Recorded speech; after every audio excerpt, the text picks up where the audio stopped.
Trevor Jones, bringing you the national and international news. The situation across the nation is deteriorating rapidly. Large sections of the country are with no running water. There are shortages of food and fuel, and most people have no electrical power. Many stores are closed, and we have reports from several large cities of armed gangs roaming the streets looking for water, food, fuel, and anything else of value. There have been riots in many of the major cities across the world. This crisis appears to have created a total breakdown of social order across the globe. How did all of this happen? How did we get to the point of total collapse of order across all of the major nations on this planet? Let me walk you through our sad story and unraveling of life as we knew it. My name is Jeff, and I live in a beautiful and comfortable home with my wife Diane. Things seem to be so good. We truly lived the good life. We had a beautiful backyard. We both had good jobs. We bought late model cars, ate out regularly, traveled regularly, and took tropical vacations almost every year. This was a time of great abundance and happiness, and we were so caught up with this life that we were blissfully unaware of the pressures that were building in the U.S. and world economies. Some of the warning signs we missed of the underlying rot in our system included the loss of the nation's manufacturing sector to offshoring, the stock market crash, the massive Wall Street bailouts, the continued growth of the too-big-to-fail banks, the casino gambling environment that replaced true investment in the nation, the doctoring of unemployment numbers by the government, the growth of payday lenders, the increasing numbers of people using food pantries to feed their families, the growing numbers of stores on the edge of almost giving away their inventories, the increasing number of vacant commercial properties, and the millions of people who were losing their homes to foreclosure while the bankers paid themselves huge bonuses. The obvious corruption of our politicians by corporate campaign spending, the decline of our inner cities, the bleeding of our economy through endless wars, the consistent trade deficits brought on by our profligate use of imported oil, the growth of our prison population until we had more prisoners than any other nation on the planet, the rapid growth of the homeless. During this time, we had the most massive redistribution of wealth from the middle classes to the rich. Our public schools were deteriorating, while the wealthy lived in their gated communities and sent their children to elite private schools. How could I have missed so many warning signs? These symptoms were there in plain sight for all to see, yet collectively we all continued living an illusion that the current system was sustainable and that our government had solved economic problems and that things would get better. Should we be surprised that our friends and neighbors lost their jobs while we actively seek to buy the cheapest foreign-made products rather than those made in the USA? Well, reality finally hit home. While driving home from work, I stopped to get gas for the car. It seemed like the line was moving unusually slowly. It turns out that the gas station was no longer accepting credit cards and would only sell gas for cash. I tried another station, but it was not selling any gas. As I continued on my way home, I noticed that even another gas station was closed.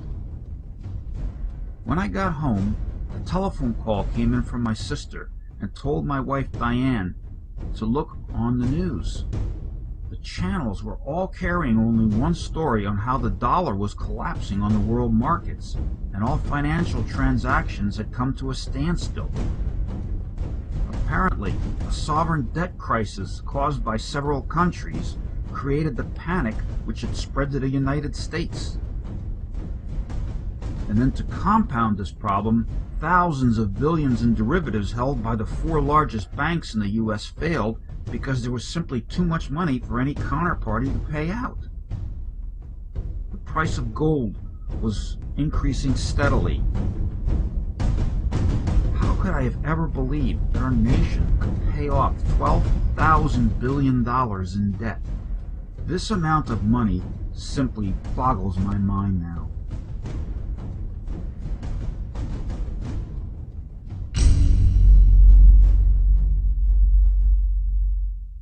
A neighbor visits us and warns us that a run is taking place at the supermarket.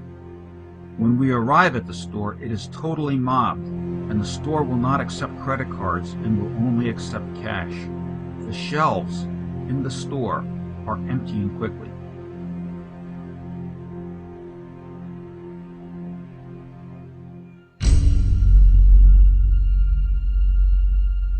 The news tells us that some banks are closed. Others have withdrawal limits of $200.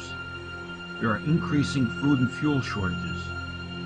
Many stores have now closed, and those that are open are out of canned goods, batteries, fuel, and other staples. The stock market has been in free fall for 3 full days, and it was closed early today to provide some breathing room. Gun stores are reporting huge sales and are almost out of ammunition and firearms. Some gun stores are no longer accepting cash and will only accept gold or silver for payment. I am starting to get really worried that things are unraveling far too quickly.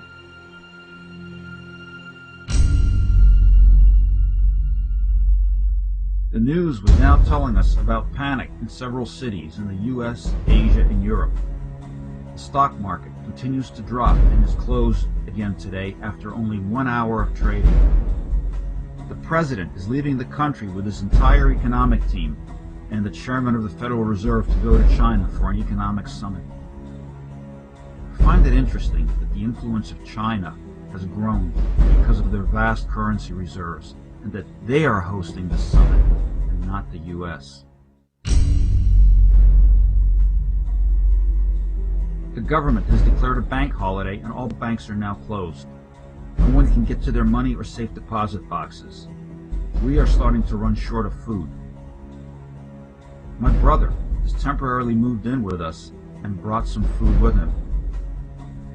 My wife's mother has also moved in with us. The news tells us that the food distribution network is barely functioning and that many pension funds have failed. Most stores are now closed, and it looks like no one is going to work. I was on the commuter rail line, and these stations that are normally filled with people going to work to the city were eerily empty, and it leaves me feeling very unsettled. There are fewer and fewer cars on the road now, because it seems like most gas stations are closed and fuel is very difficult to find. Things continue to spiral downwards. There have been mass demonstrations in many major cities across the world. It seems like this crisis has affected everyone. Even China, who everyone thought would be immune because of their vast currency reserves. It turns out that these vast currency reserves are not worth much if all the currencies in the world have collapsed. The entire planet seemed to try to get out of the economic crash by simply printing more money. Now all of these bills are simply worthless pieces of paper. No one will accept cash for anything. Suddenly, the power goes out, and we search frantically for candles to light up the dark night.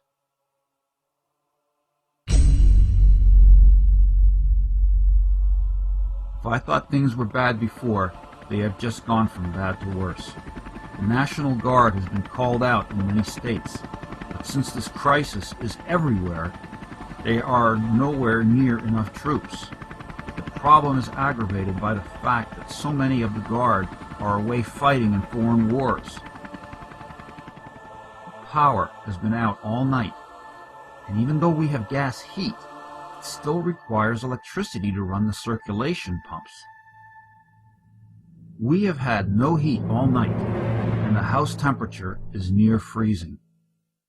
I am afraid of the pipes freezing, I make sure that the water faucets run slowly to keep the pipes from freezing up. We turn on the gas stove to provide the house with some heat. Lucky, the gas stove does not require power to keep running. I will have to drain the radiator pipes to keep them from freezing. I find a propane bottle and heater that I use to heat the garage and will use it to supplement the heat from the stove in the home. I also locate a transistor radio and thank my lucky stars that I had some extra batteries. Without power, this radio is now the only source of news we have, and most of it seems to be bad news. The authorities have no idea when power will be restored. We are all very hungry now, and there is very little food in the house. I really wish that I had some foresight and stockpiled some food. What I would not give now to have a generator. Why did I not plan better when things were good, instead of wasting my time in useless activities? My neighbor tells me that you can still get some supplies by using barter if you have something someone needs.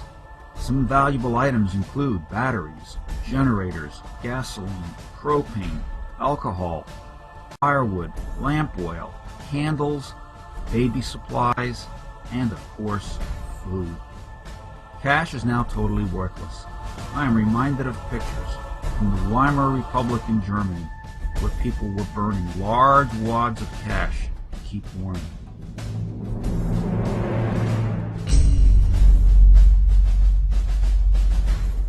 There is no longer any gas pressure, and the stove no longer works to heat the house.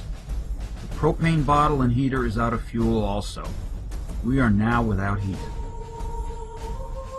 It appears some of our neighbors have planned ahead, and they have offered us some of their food in exchange for us keeping an eye out for them. A sort of neighborhood watch has sprung up, but you can sense the level of fear growing.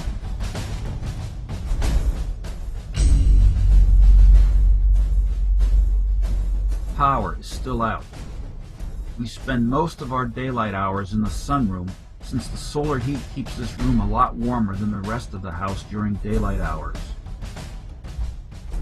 However, at night, it is really chilly. I go to get some water, and now there is no water pressure. The news tells us that because of the power outages, the pumps that filled the towers to create water pressure can no longer fill them. This problem was compounded by all of the people like me that were running their water slowly to keep the pipes from freezing. The radio weather report calls for near freezing temperatures tonight.